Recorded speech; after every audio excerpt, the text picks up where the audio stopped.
একজন পুরুষ ছিল আমাদের মধ্যে। এই লোকটা অনেক নামাজ কালাম পড়তো, খুব নামাজি হিসাবে প্রসিদ্ধ। ভালো করে খেয়াল করেন হাদিসটা, খুব ভালো করে।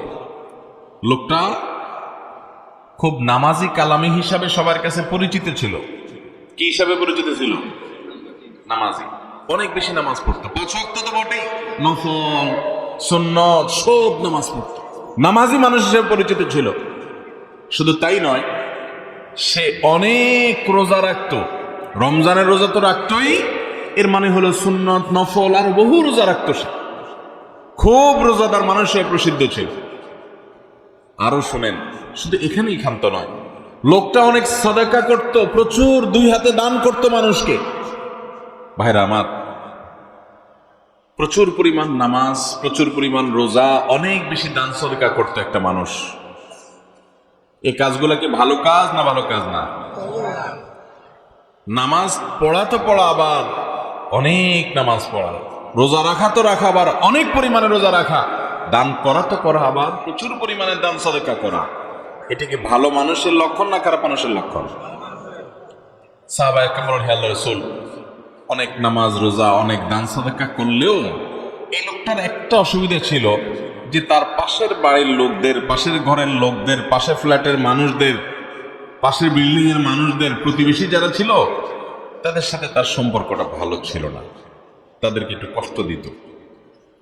এই একটা সমস্যা ছিল। এখন এই লোকটার কি হবে? আল্লাহ তাআলা তার নবী সাল্লাল্লাহু আলাইহি ওয়াসাল্লামের কাছে ওহী পাঠান জিবরিলের মাধ্যমে।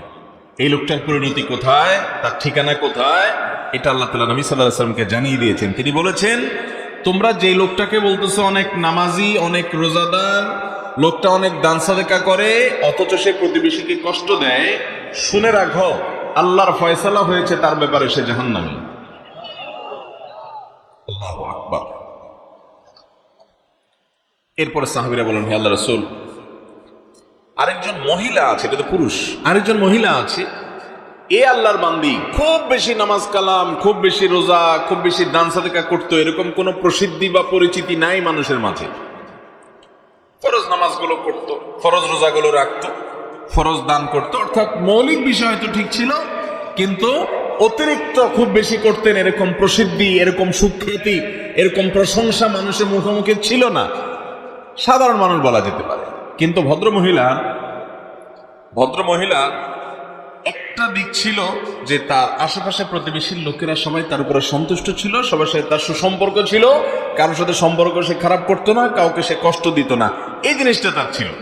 নবী করিম সাল্লাল্লাহু আলাইহি সাল্লাম আল্লাহর কাছ থেকে প্রাপ্ত ওহীর আলোকে বললেন, তোমরা যে ভদ্র মহিলার কথা বলছিলে, যে খুব বেশি নামাজ রোজা করে নাই, খুব বেশি দান সাদকা করে নাই, কিন্তু প্রতিবেশীর অধিকার সে পাই পাই করে আদায় করছে, কখনো প্রতিবেশীকে কষ্ট দেয় নাই, জ্বালা যন্ত্রণা দেয় নাই, এই ভদ্র মহিলা আল্লাহর ফয়সালা হয়েছে সে জান্নাতি।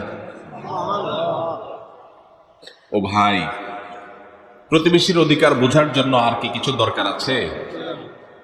আহা, কিন্তু আমরা কয়জন মানুষ বুকে হাত দিয়ে আল্লাহকে সাক্ষী রেখে বলতে পারবো যে আমি একজন মুসলমান হিসেবে আমার আশপাশে থাকা মানুষগুলোকে আমি কোনো কষ্ট দেই না, কোনো ডিস্টার্ব করি না, কোনো ক্ষতি করি না, পারলে উপকার করি? এরকম বলার মতো, এরকম ইমানের শক্তি আছে, এরকম নিজের প্রতি নিজের আস্থা বিশ্বাস আছে, এইরকম বলার মতো মানুষ আমাদের সমাজে অনেক কম। ঠিক না বেঠিক? আমরা নামাজ রোজার গুরুত্ব যতটা বুঝি, আমরা দান সাদকার গুরুত্ব যতটা বুঝি, ওয়াজ মাহফিল করা, ওয়াজ শোনার গুরুত্ব যতটা বুঝি, বাবারে কোরআন এবং হাদিস এটা জানা বোঝার গুরুত্ব যতটা বুঝি, এই বোঝাটা ঠিক আছে, কিন্তু প্রতিবেশীর অধিকার সম্পর্কে আমাদের সমাজের বেশিরভাগ বেনামাজি আর বেদিনদার মানুষ তো পরের কথা, নামাজি দিনদার মানুষরাও আমরা সচেতন না।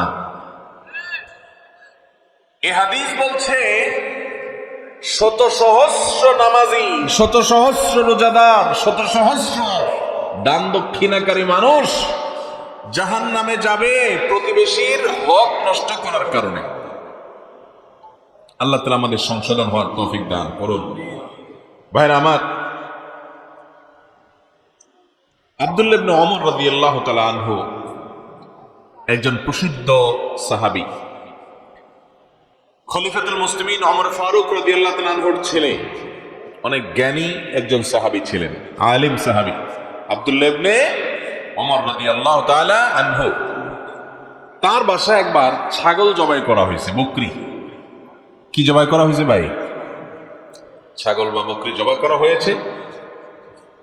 তিনি তার বাসার পরিবারের লোকদেরকে বললেন যে আচ্ছা, ছাগল যে জবা হলো, আজকে আমাদের বাসায় রান্না বাড়া হবে, খাওয়া দাওয়া হবে, বুঝলাম, কিন্তু আমাদের পাশের বাড়িতে যে ইহুদি থাকে, প্রতিবেশী যে আছে, কোন ধর্মের অনুসারী? ইহুদি। এই ইহুদি প্রতিবেশী যে থাকে, আমাদের এই ছাগলের গোশত থেকে তার বাসায় পাঠানো হয়েছে কিনা, তাকে হাদিয়া দেওয়া হয়েছে কিনা, দুইবার জিজ্ঞাসা করেছেন যে আমাদের ইহুদি প্রতিবেশীকে আমাদের ছাগল থেকে গোশত দেওয়া হলো কিনা, দুইবার জিজ্ঞেস করেছে, একবার না। বাসার লোকজন বললেন না, তাকে দেয়া হয় না, মানে ইহুদি হোক প্রতিবেশী, সে অন্য ধর্মের অনুসারী, খ্রিস্টানও না, ইহুদি। খ্রিস্টানের চাইতে আরো ডেঞ্জারাস, তো তাকে দেওয়া হয়নি। তখন আব্দুল্লাহ ইবনে ওমর রাদিয়াল্লাহু তাআলা বলেছেন, শুনো, আমি নবী করিম সাল্লাল্লাহু আলাইহি ওয়াসাল্লামের কাছ থেকে শুনেছি, তিনি বলেছেন, মাজাল জিবরিল ইউসিনি ফিল জার হাত্তা যানানতু আন্নাহু সাইওয়ারিসু। নবী করিম সাল্লাল্লাহু আলাইহি ওয়াসাল্লাম বলেছেন, শুনো, আসমান থেকে জিবরিল আল্লাহর পক্ষ থেকে ওহী নিয়ে প্রতিবেশীর ব্যাপারে এত বেশি আমাকে ঘন ঘন সাবধান করেছেন, খবরদার প্রতিবেশীর ব্যাপারে আপনাকে অ্যালার্ট থাকতে হবে, এটা একটা অ্যালার্মিং জায়গা, প্রতিবেশীকে কষ্ট দেওয়া যাবে না, তার কোনো অধিকার নষ্ট করা যাবে না, তার সাথে সুসম্পর্ক বজায় রাখতে হবে। এত বেশি আমাকে আল্লাহর পক্ষ থেকে ওসিয়ত উপদেশ নিয়ে আসছে প্রতিবেশীর ব্যাপারে।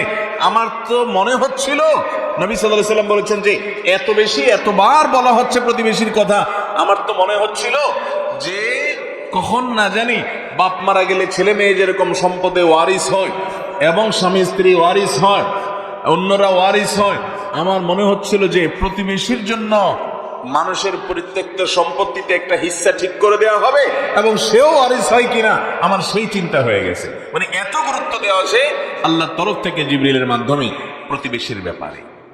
ভাইরা আমার, এই প্রতিবেশীর সাথে আমাদের সুসম্পর্ক কার কতটা আছে, এই বিষয়টা আমাদেরকে যোগ বিয়োগ করতে হবে। আমাদের সমাজে দেখবেন যত গন্ডগোল, যত ফাসাদ, যত ভেজাল, যত ঝগড়া, যত রকমের সম্পর্ক নষ্ট হওয়া হতে পারে, এগুলো বেশিরভাগ হয় পাশের বাড়ির, পাশের দোকানদার, পাশের লোকদের সাথে, ঠিক না ঠিক? আমাদের যেই কাজটা সবচেয়ে বেশি ক্ষতি করবে, শয়তান ওইটা আমাদেরকে দিয়ে সবচেয়ে বেশি করায়, কারণ শয়তান আমাদের চিরশত্রু।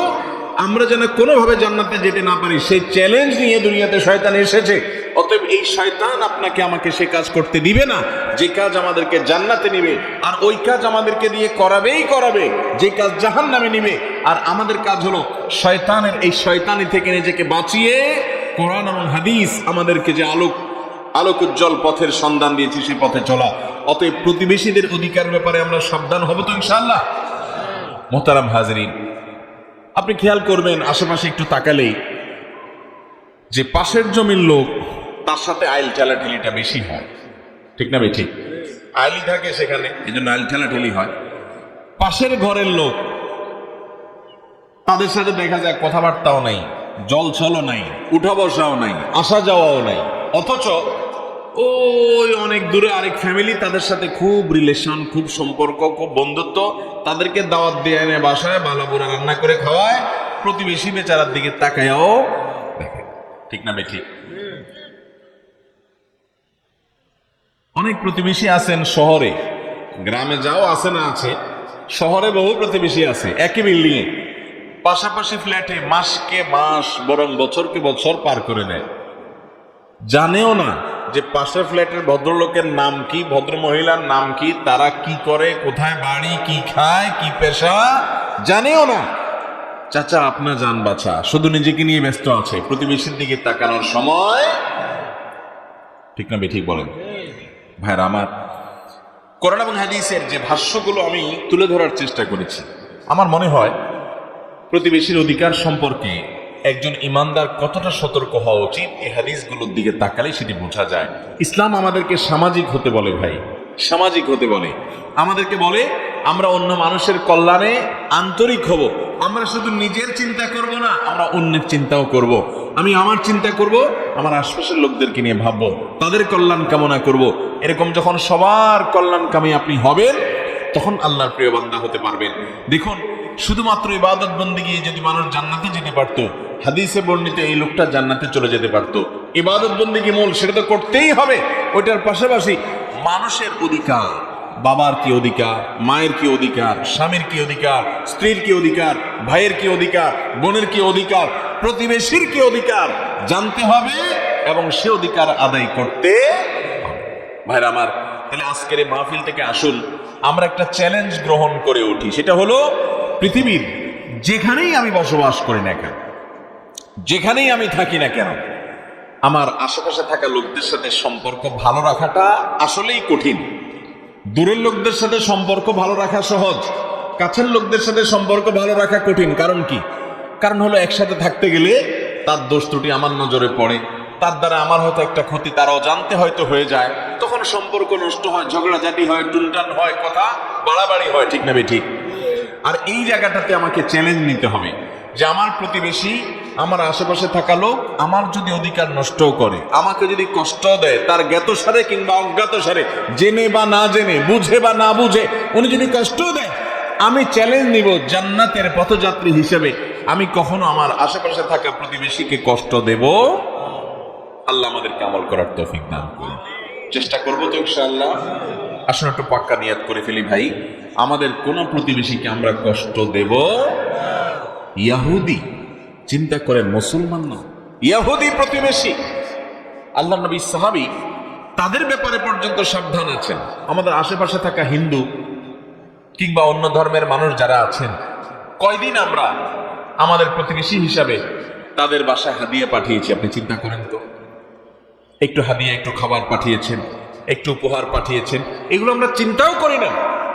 মুসলমান আখলাক, আচরণ, ম্যানার্স, মানুষের সাথে আচরণ, মানুষের অধিকার, এগুলো ছাড়া একজন মুসলমান পূর্ণাঙ্গ মুসলমান হওয়ার কোনো পথ খোলা নাই। আমি বারবার বলার চেষ্টা করি, এই কোরআনে নামাজ সম্পর্কে এত খুলে খুলে, এত ডিটেইল আল্লাহ তাআলা বলেন নাই। এজমালি কথা বলেছেন, পাইকারি কথা বলেছেন, খুলে খুলে বলা হয়েছে হাদিসে। কিন্তু আপনি কোরআন খুললে দেখবেন, কোরআনের পাতায় পাতায় দেখবেন, জায়গায় জায়গায় দেখবেন মানুষের অধিকার সম্পর্কে, কিভাবে মা বাবার প্রতি আচরণ করতে হবে, কিভাবে প্রতিবেশীর প্রতি আচরণ করতে হবে, কিভাবে এমনকি অন্য ধর্মের মানুষের সাথে আচরণ করতে হবে, খুলে খুলে প্রতিটা বিষয়। কার বাড়িতে গেলেন, অনুমতি দিল না, তাহলে না ঢুকে আপনি চলে আসবেন, তারপরেও না বলে ঢুকতে যাবেন না, সালাম দিবেন, অনুমতি প্রার্থনা করবেন। আপনি এভাবে দেখবেন ম্যানার্স এবং আখলাক এবং আচরণ এই কোরআনের পৃষ্ঠায় পৃষ্ঠায় শেখানো হয়েছে। আজ পৃথিবীতে মুসলমানদের মধ্যে নামাজ কালাম পড়া মানুষ পাওয়া গেলেও আখলাকওয়ালা, মানুষের অধিকার আদায়ে সচেতন সতর্ক মুসলমান পাওয়া যায় না। আমরা ভালো মুসলমান হওয়ার চেষ্টা করব তো ইনশাআল্লাহ। আল্লাহ রাব্বুল আলামিনের কাছে আসুন দোয়া করি যে আল্লাহ, আমরা আমাদের যত প্রতিবেশী আছে, আমার ডানে, আমার বামে, আমার সামনে, আমার পিছনে, সবসময় প্রতিবেশীদের ব্যাপারে আমরা আন্তরিক হব, খোঁজ খবর রাখবো, তাদের হকগুলো আদায় করবো ইনশাআল্লাহ। চেষ্টা করবো তো ইনশাআল্লাহ। শর্টকাটে জান্নাতে যেতে পারবেন, শর্টকাটে জান্নাতে যেতে পারবেন। মৌলিক কাজগুলো সব ঠিকঠাক রাখবেন, কোনো মানুষের অধিকার নষ্ট করবেন, ব্যাস, খুব শর্টকাটে জান্নাতে যেতে পারবেন। আমলের পাহাড় নিয়ে দাঁড়িয়ে আছেন, অনেক আমল করেন, কোরআন খতম করেন, জিকির আজকার করেন, তাসবিহ তেলাওয়াত করেন, দোয়া দরুদ করেন, বহুত আমল আছে, মगर মানুষের অধিকার আদায়ের ব্যাপারে আপনার খোঁজ খবর। কোরআন এবং হাদিস সম্পর্কে আমার ক্ষুদ্র যতটুকু ধারণা এবং ইলম হয়েছে, সে আলোকে আমি বলতে পারি ভাই, জান্নাত বহুদূর। অতএব মানুষের অধিকারে সাবধান হবো তো ইনশাআল্লাহ। দেখেন, প্রতিবেশী, তার সাথে আমাদের অনেক ঝামেলা হতেই পারে, কারণ সে পাশে থাকে। আর এই জায়গাটাতে আমাকে কি নিতে হবে, চ্যালেঞ্জ নিতে। আমরা যখন বাসে কোথাও যাতায়াত করি, চেয়ার কোচে বা এই জাতীয় কোনো গাড়িতে, আপনি খেয়াল করবেন, অনেকে দেখা যায় যে বাসের যখন বসে আছেন আপনি, আপনার পাশের সিটালা কিন্তু আপনার প্রতিবেশী, 6 ঘন্টার প্রতিবেশী, 5 ঘন্টার প্রতিবেশী, পাশাপাশি যাচ্ছেন, ঠিক না ঠিক? পুরো বাসের যত যাত্রী আছে, এই যাত্রীদের মধ্যে আপনার পাশের সিট, আপনার সামনের সিট, আপনার পিছনের সিটে যে যাত্রীরা, তাদের অধিকার অনেক বেশি, কারণ তারা আপনার প্রতিবেশী যাত্রী, অন্যরা একটু দূরের যাত্রী। কথা কি বুঝাতে পারছি? এখন আপনি খেয়াল করবেন যে অনেক সময় বাসের ভিতরে, আমি তো অনেক সময় দেখেছি, আপনারাও দেখবেন যে চেয়ার যে বাস আছে, চেয়ার কোচ যে বাস আছে, এই বাসগুলোতে দেখা যায় যে হ্যান্ডেল দিয়ে কি করা যায়, সিটটা একটু ডাউন করা যায়, যায় না? সিটটা ডাউন করে আরাম করে একটু শোয়া যায়, ভালো করে আয়েশ করে একটু বসা যায়, তাই না? অনেকে আছে দেখবেন যে এমন জোরে ডাউন করে, পিছনের যে প্রতিবেশী যাত্রী বেচারা আছে একেবারে তার কোলের উপরে, বুকুর উপরে যায় সিট পড়ে, ঠিক না ঠিক? আর ওই প্রতিবেশীও দেখা যায় সেও আবার কম যায় না, অনেক সময় দেখা যায় সেও আবার রেগে অগ্নিশর্মা হয়ে বলে, এই ভাই মাথা মুথা ঠিক আছে আপনার? পাগল হয়ে গেছেন আপনি, আমার গায়ের উপর উঠবেন? এসব দৃশ্য আপনারা দেখছেন না দেখেন নাই? আহা, যদি আমরা প্রতিবেশী সম্পর্কে, প্রতিবেশী অধিকার সম্পর্কে সচেতন হতাম, তাহলে সিটটা ডাউন করার সময় পিছনে ভাইকে বলতাম, ভাই আমি একটু ডাউন করতেছি, একটু রেস্ট করতে হবে আমার, তো আপনার কষ্ট হলে বা বেশি ডাউন হয়ে গেলে একটু বলেন, এটা বলতাম। আর পেছনের লোকও বলতো, ভাই আর একটু উঠানো গেলে একটু ভালো হয়, যদি আপনার অসুবিধা না হয়, আমার একটু কষ্ট হচ্ছে। আর না হলে ভাই ঠিক আছে, এটা ঠিক আছে ভাই। এটা হলো মুসলমানের আচরণ।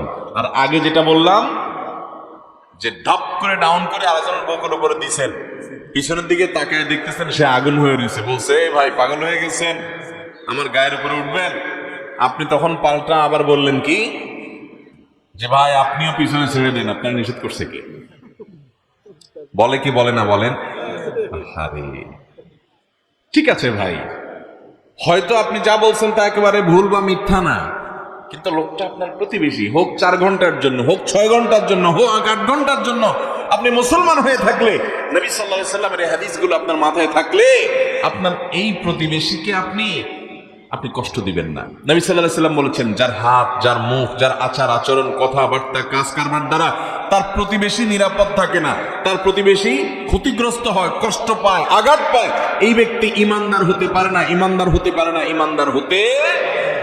এই ফিল্টারিং এ কতজন ইমানদার টিকবে বলেন সমাজের মধ্যে? অতএব প্রতিবেশীর ব্যাপারে আমরা উদার চিন্তার অধিকারী হওয়ার চেষ্টা করবো তো ইনশাআল্লাহ। কি কি দায়িত্ব পালন করবেন প্রতিবেশীর প্রতি, আসুন আমরা পয়েন্ট আকারে বোঝার চেষ্টা করি। নাম্বার 1, প্রতিবেশীর প্রতি সদাচরণ করবেন, সদাচরণ, এবং তার কাছে তার খোঁজ খবর নেবেন। সদাচরণ করবেন, ভালো আচরণ করবেন, রুক্ষ ব্যবহার করবেন না, তার খোঁজ খবর নেবেন, হাদিয়া তোহফা পাঠাবেন, এবং বিশেষ করে আপনি নিজের জন্য যা পছন্দ করেন তার জন্য তা পছন্দ করবেন। এটা হাদিসের ভাষ্য। নবী সাল্লাল্লাহু আলাইহি সাল্লাম বলেছেন, তোমাদের কেউ ততমত ইমানদার হতে পারবে না মা ইউহিব্বু লিজারিহি মা ইউহিব্বু লিনাফসি, যতক্ষণ পর্যন্ত তার নিজের জন্য যেটাকে লাইক করে, পছন্দ করে, প্রতিবেশীর জন্য সেটাকে পছন্দ করে। অতএব আমি যা চাই আল্লাহ আমার প্রতিবেশীকেও তা দেন, আল্লাহ আমি এটাতে খুশি, আমার প্রতিবেশীকেও সেটা দেন। এটা তো নাই, বরং আমাদের সমাজে আছে উল্টাটা, কি যে আল্লাহ আশেপাশে সারা দেশে মানুষকে দেন, আমার আপত্তি নাই, কিন্তু আমার সামনের দোকানদারে দিয়েন না। ঠিক না ঠিক? বাজারের দোকানদারের কথা বলতেছি আর কি। মনে করেন আপনার দোকানে বেচা কিনা নাই, অনেক দোকানদার আছে মনে মনে এটা প্রার্থনা করে, আল্লাহ আমার বেচা কিনা নাই, বুঝলাম, দরকার নাই, থাক, কিন্তু পাশের দোকানদারের এর দোকানে যেন কাস্টমার না ঢোকে, আল্লাহ ওই আরেক বাজারে যে সব কিনে ফেলাক, তাও ভালো, আমি ওর ভালো দেখতে পারবো না, অথচ লোকটা আমার প্রতিবেশী। ঠিক না ঠিক? আল্লাহ আমার প্রতিবেশীকে আপনি কাস্টমার দিয়েছেন, আল্লাহ আরো দেন, তারে আরো দেন, সাথে আমাকেও দিয়েন আল্লাহ। এটা হলো ইমানদারের কথা। ঠিক না ঠিক? ভাইরা আমার, এই যে মনটা আছে না, মনটার ভিতরে যখন কুটিলতা থাকবে, ষড়যন্ত্র থাকবে, হিংসা থাকবে, শত্রুতা থাকবে, বিদ্বেষ থাকবে, লাগালাগি থাকবে, এই মন আপনাকে জান্নাতে যেতে দিবে না। ভাই আল্লাহ কোরআনে বলেছেন, ইয়াউমা লা ইয়ানফা'ু মালুন ওয়ালা বানুন ইল্লা মান আতাল্লাহ বিকলবিন সালিম। দুনিয়ার সম্পদ, সন্তান, জমি জমা, টাকা পয়সা, প্রভাব, প্রতিপত্তি, নেতাগিরি, এগুলো কিচ্ছু আল্লাহর কাছে কাজে আসবে না। কোনো কিচ্ছু কাজে আসবে না।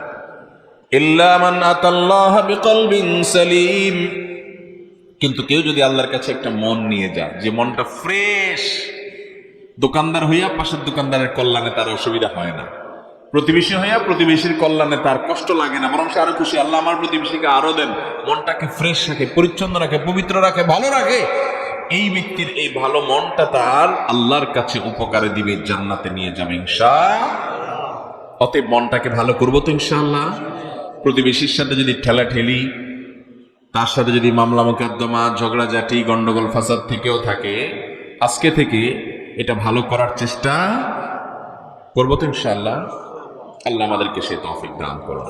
তাহলে প্রতিবেশীর যে অধিকার, এক নম্বর অধিকার হলো যে তার সাথে সদাচরণ করতে হবে। কি আচরণ করতে হবে ভাই? সদাচরণ, সুন্দর ব্যবহার করতে হবে, হাদিয়া উপঢৌকন দিতে হবে, উপঢৌকন পাঠাতে হবে, এবং নিজের জন্য যা পছন্দ করবেন তার জন্য তা পছন্দ করবেন। আমরা ছোটবেলায় একটা আমল দেখেছি মা চাচিদের কাছে, আপনারাও দেখেছেন, আমাদের এই লক্ষ্মীপুরে তো বটেই, যেহেতু আমি এলাকার সন্তান, আমি দেখছি, আপনিও দেখছেন, যেহেতু আমরা একই এলাকার, আর সারা বাংলাদেশেও বিভিন্ন এলাকাতে আমলটা আপনারা অনেকে দেখেছেন। ছোটবেলায় যখন দেখছি তখন বুঝি নাই যে এটা তো মা চাচিরা নিজেরা করে নাই, এটা তো হাদিসের ডাইরেক্ট নির্দেশ। এই বিশেষ করে আমাদের এই অঞ্চলে আলেম ওলামা বেশি ছিলেন, যার কারণে অনেক প্রচলন আছে যেগুলো সরাসরি হাদিসের উপরে আমল আমরা জানি না, ওলামা একরাম চালু করে দিয়ে গেছেন, কিন্তু সেগুলো আজ হারিয়ে গেছে সমাজ থেকে। সেটা হলো, আমরা ছোটবেলা, আমি নিজে কত দেখেছি যে আমার মা তরকারি রান্না করেছেন, গোশত তার প্রতিদিন রান্না হতো না, হঠাৎ অনেকদিন পর একটু গোশত রান্না হয়েছে, তো বাটিতে করে একটু গোশত, একটু ঝোল, একটু আলু দিয়ে একটা ট্রে বা কোনো কিছু দিয়ে বলতেন ওই তো চাচির ঘরে দিয়া। আপনারা এই কালচার দেখছেন? দেখেন নাই? ঈদের দিন তো এমন ঈদ জীবনে একটাও গেছে কিনা জানি না যে ঈদে মা সেমাই রান্না করে, পায়েস পিন্নি রান্না করে, বিভিন্ন কিছু রান্না করে একটু একটু করে দিয়া আশেপাশে সব ঘরে ঘরে পাঠায় নাই, এমন একদিনে হয় নাই, প্রত্যেকটা ঈদে পাঠাইছে। আবার মা চাচিরাও আবার আমাদের ঘরে পাঠাইছে, এরকম আপনারা দেখেন না এই দৃশ্য? এখন কি খুব বেশি দেখেন? আহা, আমরা শেষ হয়ে যাচ্ছি ভাই, আমরা শেষ হয়ে যাচ্ছি। নবী করিম সাল্লাল্লাহু আলাইহি ওয়াসাল্লামের স্পষ্ট একটা হাদিস, এই হাদিস যখন পড়লাম আমি, তখন আমি অবাক হয়ে গেলাম, ভাই এই হাদিসের উপরে আমলে তো আমাদের মা চাচিরা করতো। হাদিস পাইলো কোত্থেকে? ওলামা একরাম অধ্যুষিত এলাকা বৃহত্তর নোয়াখালী, তারা ঘরে ঘরে হাদিসের উপরে আমলগুলোর প্রচলন দিয়ে গেছেন। মানুষ জানতো না যে এটা নবী সাল্লাল্লাহু আলাইহি ওয়াসাল্লামের নির্দেশ, কিন্তু চমৎকার একটা সৌন্দর্য ছিল। এটা শুধু এই এলাকা নয়, সারা দেশেই হয়তো ছিল, কিন্তু আমরা এলাকা বেশি দেখেছি, এটা ঘরে ঘরে দেখেছি। একেবারে আজন্ম কৃপণ মানুষ যে, সেও প্রতিবেশীর বাসায় কিছু দিত। হাদিসে আসছে নবী আলাইহিস সালাম বলেছেন, তুমি যখন গোশত রান্না করবা, গোশতের পরিমাণ যদি খুব বেশি না থাকে, একটু ঝোলটা বাড়াই দিও, যাতে করে তোমার প্রতিবেশী বাসায় একটু দিতে পারো। প্রতিবেশী বাসায় যেন একটু দিতে। আজকাল সবাই দিনকাল ভালো ভাই, আলহামদুলিল্লাহ, সবাই খেয়ে পরে একটু ভালো আছে আগের তুলনায়। এই জন্য সবাই শুধু নিজের চিন্তা করি, আশপাশের চিন্তা আমরা করি না। এই জন্য আমাদের সন্তানগুলো অমানুষ হচ্ছে। তরুণরা, যুবকরা ম্যানার্স, ভদ্রতা, মনুষ্যত্ব তারা আজ ভুলে গেছে ভাই। এর অন্যতম কারণ পরিবার থেকে শিক্ষাটা নাই। আমরা আমাদের সময় দেখেছি তরুণরা মুরব্বিদেরকে দেখলে শ্রদ্ধা করে রাস্তার পাশে কাচুমুচু করে দাঁড়িয়ে অবনত হয়ে শ্রদ্ধার সাথে সালাম দিত। লোকটা কি পয়সাওয়ালা, ক্ষমতাওয়ালা, কে, এটা দেখার বিষয় না। লোকটা একজন বৃদ্ধ মানুষ, বয়স্ক মানুষ, সম্মান করত। ছিল না এগুলো? বাসে যখন পাবলিক পরিবহনে উঠতাম, দেখতাম যে আপনার একজন মুরব্বী চাচা উঠছে, যুবকরা কয়েকজন উঠে দাঁড়াই যেতে সিট থেকে, বাবা বসেন, চাচা বসেন। দেখতেন না আপনারা এগুলা? এখন আছে এগুলা? এখন পারলে মুরব্বীরই বলবে, চাচা আমার একটু হাঁটতে কষ্ট হয়, আপনি একটু বসেন তো, আপনার গাড়ি উঠি। ভাবখানা এরকম না? আহা,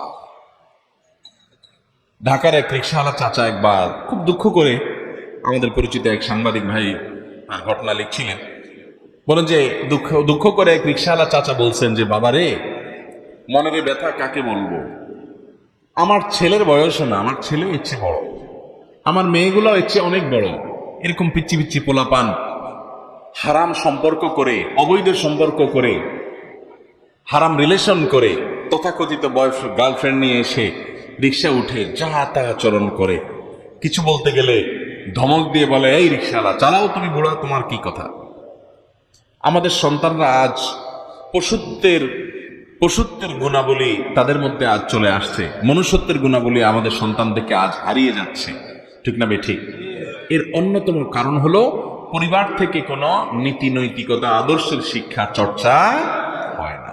ভাইরা আমার, সেজন্য প্রতিবেশীর অধিকার স্বরূপ ওই যে নবী সাল্লাল্লাহু আলাইহি ওয়াসাল্লামের সুন্নাহ আলোকে তাদের বাসা আপনি দেখেন, ইহুদি অন্য ধর্মের অনুসারীদের বলে মুসলমানদের জন্য আল্লাহ কোরআনে বলেছে,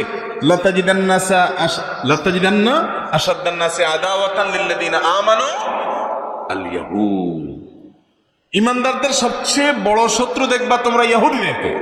এমনকি খ্রিস্টানরাও এত বড় শত্রুতা করে না ইহুদিরা যত শত্রুতা করে মুসলমানদের প্রতি। কোরআনের আয়াত, সেই ইহুদি চিরশত্রু। তার বাসায় আব্দুল ইবনে ওমর রাদিয়াল্লাহু বলতেছেন যে ছাগল জবাই হয়েছে আমাদের বাসায়, গোশত গেছে তার বাসায়, ইহুদির বাসায় গোশত গেছে। দুইবার জিজ্ঞাসা করেছেন, যখন শুনছেন যান নাই, রাগ হয়ে গেছেন, কেন যাই নাই, সে আমার প্রতিবেশী। ভাইরা আমার, কোথাকার ইহুদি আমার মুসলমান ভাই।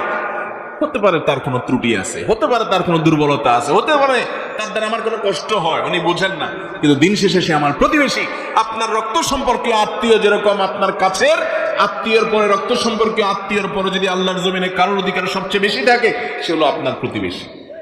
অতএব প্রতিবেশীর প্রথম অধিকার হলো তার প্রতি সদাচরণ করা, হাদিয়া তোফা দেওয়া, উপহার উপঢৌকন দেওয়া, খাবার দাবার পাঠানো, সুন্দর কথাবার্তা বলা, তাদের কল্যাণ চাওয়া, তাদের উপকার চাওয়া, তাদের ক্ষতি না চাওয়া, যে আমার প্রতিবেশীর ভালো কিছু হোক।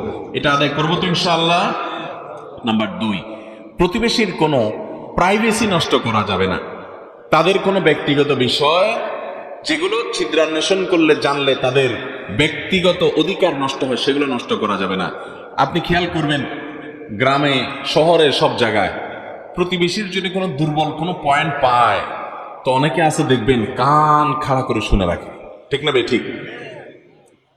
গ্রামে অনেক মহিলা আছে দেখবেন যে তাদের চোখগুলো এক একটা সিসি ক্যামেরার মতো, যে পাশের বাড়ির মহিলা কোনো কারণে স্বামীর সাথে একটু তর্কাতর্কি হইল আর কি, বেড়ার ফাঁক দিয়ে এমনি করে চোখ দিয়ে তাকায় থাকে, ঠিক না ঠিক? কান পাইতে থাকে, একদম পারে না, ওয়াল ভেদ করে শোনার চেষ্টা করে, একটু দুর্বল পয়েন্ট পাইলে তারে ঘায়েল করবে পরে। এই রোগটা আছে না নাই? ভাইরা আমার, কারোর বাসা বাড়িতে উকি মারে, যে উকি হাদিসে আসছে ওর চোখ তুলে ফেলার মতো অপরাধ করছে, এত বড় ডেঞ্জারাস অপরাধ। কিন্তু অপরাধটা অনেকেই করে, কি করে না, তার ব্যক্তিগত দুর্বল বিষয় থাকতে পারে। এখানে আমি কান দেওয়া, চোখ দেওয়া, ওইটা আবিষ্কার করার চেষ্টা করা, দোষ বাহির করার চেষ্টা করা, ওটা পিছে লাগা, এটা একটা নিকৃষ্ট মানুষের চরিত্র, কোনো ভালো মুসলমানের চরিত্র হতে। অতএব প্রতিবেশীর অধিকারের মধ্যে থেকে এটাও গুরুত্বপূর্ণ যে তাদের ব্যক্তিগত বিষয়গুলোকে খুব হেফাজত করার চেষ্টা করা। প্রতিবেশীর স্ত্রী, প্রতিবেশীর মেয়ে, তাদের যে সমস্ত মহিলারা আছে তাদের ব্যাপারে দায়িত্বশীল হওয়া, তাদের দিকে দৃষ্টিপাত না করা, বাজে দৃষ্টি না দেওয়া।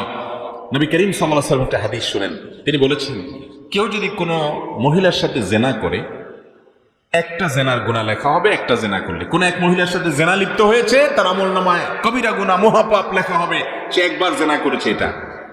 কিন্তু যদি কেউ তার প্রতিবেশীর কোনো মহিলার সাথে, মেয়ের সাথে জেনা লিপ্ত হয়, তাহলে তার প্রতিবেশী ভাইয়ের অধিকার নষ্ট করলো, তার অজান্তে তার পরিবারের কোনো মেয়ের চরিত্র হরণের কাজ করলো, তাহলে নবী করিম সাল্লাল্লাহু আলাইহি ওয়াসাল্লাম বলেছেন তার আমল নামাতে 10টা জেনা করলে যে পাপ হয় সে পাপ লেখা হবে। ভাইরা আমার, আমাদের অনেকে আছে উকি মেরে আমাদের আশেপাশের প্রতিবেশীদের, মহিলাদের, তাদের ব্যক্তিত্ব আছে সেটাকে আমরা নষ্ট করি, খর্ব করি, প্রাইভেসি নষ্ট করি, এবং তাদের পর্দার বিধানটাকে লঙ্ঘন করি, এবং তাদের প্রতি আমাদের দায়িত্বহীনতার পরিচয় দিই। অতএব এটা করা যাবে না। নাম্বার 3, প্রতিবেশী যদি অসুস্থ হয় তাকে দেখতে যাবেন। তার যদি কোনো অসুবিধা হয় তার ব্যথায় ব্যথিত হবেন, তার কোনো আনন্দ হলে সে আনন্দে আপনি আনন্দিত হবেন, তার সাথে পরিচিত হবেন। বহু প্রতিবেশী আছে যে তার পাশের বাড়িতে যদি জিজ্ঞেস করা হয়, বিশেষ করে শহরের কথা বলছি, নামও বলতে পারে না যে পাশে কে থাকে, কি করে, কিছুই জানে না, কারণ কোনো যোগাযোগ উঠা বসা নাই। আর 4 নম্বর সর্বশেষ যেটা বলবো তা হলো, আপনার দ্বারা যেন তার কোনো কষ্ট না হয়। গ্রামে কষ্ট এক ধরনের হয়, শহরে কষ্ট আরেক ধরনের হয়। গ্রামে কি কষ্ট হয়? কথার কথা, ধরুন দৃষ্টান্ত স্বরূপ, মোরগ ছাগল দিয়া, হাঁস দিয়া গরু দিয়া, গৃহপালিত পশু পাখি দিয়া ডিস্টার্ব করে প্রতিবেশীর, আছে না নেই? আপনার হাঁস মোরগ যায় তার পুরা জায়গাটা নষ্ট করে, সব যেখানে সেখানে মুখ দেয়, কষ্ট দেয়। আপনার উচিত এটাকে নিয়ন্ত্রণ করা। অনেক প্রতিবেশী আছে নিজের জায়গাতে গাছ লাগাবে, কিন্তু গাছের ডাল পালা সব যায় পড়বে কোথায়? শুধু আরেকজনের জায়গায়। এমন ভাবে পড়বে ওই বেচারার ওই জায়গা শেষ, ওইটা আর কোনো কাজে লাগবে। কিছু বললে বলে যে হ্যাঁ জায়গার গোড়া তো আমার এখানে, কিন্তু আগা আরেক জায়গা। এরকম 2 নম্বর করা মানুষ আছে না নাই? আরে ভাই, সে ইমানওয়ালা মানুষ কি নাই যে আল্লাহকে খুশি করবার জন্য জান্নাতের আশায় ওই গাছের ডাল সব কেটে ফেলে দিবে? ঠিক আছে, আমি সব গাছের ডাল কেটে ফেলে দিলাম, কয়টা গাছ এটা কেটে যদি আমি জান্নাত পাই, অবশ্যই সেটা আমার জন্য লাভজনক। ঠিক না ভাই? ঠিক ভাইরা আমার, শহরে দেখবেন যে কথার কথা, আপনার ছোট্ট একটু জায়গা, সিঁড়ির রুম, ফ্ল্যাটের দরজার সামনে এত জুতা এলোমেলো ভাবে রেখে দিছে যে পাশের ফ্ল্যাটের লোকদের চলাফেরাতে অসুবিধা হয়, আছে না নাই? ময়লাটা বের করে এমন ভাবে রেখে দিছে ভদ্রলোক তার ঘরের তার ফ্ল্যাটে ঢুকতে নাকে হাত দিতে দিতে ঢুকা লাগে, যেখানে সেখানে ফেলে দিছে। ঠিক না ভাই? ঠিক। ঢাকা শহরে যত খালি জায়গা আছে, আমি প্রায় বলি যত খালি জায়গা আছে, খালি জায়গা তো খুব বেশি একটা নাই। মনে করেন আশেপাশে সব বিল্ডিং হয়ে গেছে, একটা জায়গা এখনো খালি আছে, এটা এখনো বিল্ডিং হয় নাই। তো আশেপাশে বিল্ডিং গুলো থেকে দেখবেন জানালা দিয়া যত ময়লা আবর্জনা আছে, মাসে 50 টাকা 100 টাকা ময়লাওয়ালার বিল দিবে। এই টাকা বাঁচানোর জন্য ওই বস্তা ভর্তি পলিথিন ভর্তি সব ময়লা ওই জায়গায় ফেলা। খালি কোনো জায়গা থাকলে দেখবেন ওটা ময়লার বাগার হয়ে গেছে। ঠিক না বেঠি? আহা, কি মুসলমান আমরা! অতএব কোনোভাবে আমাদের প্রতিবেশীদেরকে কোনো কষ্ট দেওয়া যাবে, তাদের কোনো কষ্টের কারণ হওয়া যাবে। আবার বলছি, 4টি কাজ করবেন। 1, তাদের প্রতি সদাচরণ করবেন, উত্তম ব্যবহার করবেন, তাদের উপকার করার চেষ্টা করবেন, তাদের হাদিয়া তোফা দিবেন, খাবার পাঠাবেন, সম্পর্ক ভালো করার চেষ্টা করবেন, পরিচয় হওয়ার চেষ্টা করবেন। অনেক প্রতিবেশী আছে মিশতে চায় না, আপনি আপনার দায়িত্বটা পালন করেন, টেনে না চাক। দ্বিতীয়ত যে কাজটা করবেন তা হলো প্রতিবেশীর কোনো দোষ ত্রুটি খোঁজার চেষ্টা করবেন না, কান পেতে পেতে তাদের ব্যক্তিগত বিষয়গুলো জানার চেষ্টা করবেন না, চোখ দিয়া তাদের কোনো কিছু দেখার চেষ্টা করবেন না, বিশেষ করে তাদের মেয়েদের চরিত্রের ব্যাপারে সাবধান থাকবেন, চোখের হেফাজত করবেন, সেদিকে দৃষ্টিপাত করবেন না। তৃতীয়ত, যদি প্রতিবেশী অসুস্থ হয় তাকে দেখতে যাবেন, যদি কোনো ব্যথায় ব্যথিত হয় তার পাশে দাঁড়াবেন, যদি তার আপনজন মারা যায় তাকে সান্ত্বনা দিবেন, যদি তার আনন্দ হয় সে আনন্দে ভাগাভাগি করবেন। আর নাম্বার 4, কোনোভাবে কষ্ট দিবেন না, সেটা কোনোভাবেই না, জুতা দিয়ে না, ময়লা দিয়ে না, আচরণ দিয়ে না। অনেকে করে কি, ধুমধাড়াক্কা গান বাজায় রাখে, আছে না নাই? হাই ভলিউমে গান বাজায় রাখে। ভাই, আপনার মনে অনেক ফুর্তি, আপনি দরজা জানালা সব বন্ধ করে গানের তালে তালে লাফাইতে লাফাইতে আপনি ফ্যানের সাথে ঝুলে যান, আল্লাহর সাথে আপনি বুঝেন। কিন্তু আপনি আপনার প্রতিবেশী, তার তো মন খারাপ থাকতে পারে, আপনি তাকে গান শুনতে বাধ্য করবেন, তার ঘুম হারাম করবেন, এই অধিকার ইসলাম আপনাকে দিছে? কোন বিবেকবান মানুষ এটা করতে পারে? কিন্তু এই অহেতুক কাজগুলো আমাদের অনেক তরুণরা করে। ধুমধাড়াক্কা গান শুনতেছে, বাবা তুমি গান শুনবা, হেডফোন দিয়ে শুনো, তোমার গুনাহ হবে, তুমি আল্লাহর সাথে বুঝবা, কিন্তু আরেকজনকে তুমি গান শুনতে বাধ্য করতে পারো? আমরা অমুসলিমদেরকে দেখি ইসলামের সব সৌন্দর্য অনেকগুলো তারা নিয়ে গেছে, অনেক সৌন্দর্য তারা নিয়ে গেছে। আপনি উন্নত অনেক দেশে যাবেন, জাপানে যাবেন, বিভিন্ন দেশে যাবেন, দেখবেন সবাই হেডফোন দিয়ে কথা বলে, এবং কথা বলার সময় মুখে হাত দিয়ে কথা বলে, কেউ কারো ডিস্টার্ব করে না, একটু জোরে কথা বলে না যে কারোর ক্ষতি হবে কিনা, কারোর কষ্ট হবে কিনা। আমাদের দেশে দেখবেন মুসলমানের সন্তান লজ্জা লাগে, কোরআন হাদিসের এত বিবরণ যাদের জন্য রয়েছে, এত ওয়াজ মাহফিল তারা শুনে, আমল তাদের মধ্যে না, কি লাভ হবে মাহফিল শুনে যদি নিজেকে পরিবর্তন করতে না পারেন? এই জন্য বলেছি, আগেই বলেছি, এখান থেকে প্রতিজ্ঞা করে উঠবেন, আমার জীবনকে পরিবর্তন করবো ইনশাআল্লাহ, প্রতিবেশীকে কষ্ট দেব। আপনি হাই ভলিউমে গান বাজাচ্ছেন, আচ্ছা গান দরকার নাই, আপনি যদি ওয়াজও শুনেন, ভালো করে শুনেন, আপনি যদি কোরআন তেলাওয়াতও শুনেন, হাই ভলিউমে শুনতেছেন, আশেপাশে মানুষের ঘুম হারাম করতেছেন, সব হবে না গুনাহ হবে? আপনার প্রতিবেশীর যদি কষ্ট হয় তাহলে ওইরকম জোরে তেলাওয়াত করলেও আপনার আমলনামায় গুনাহ লেখা হবে।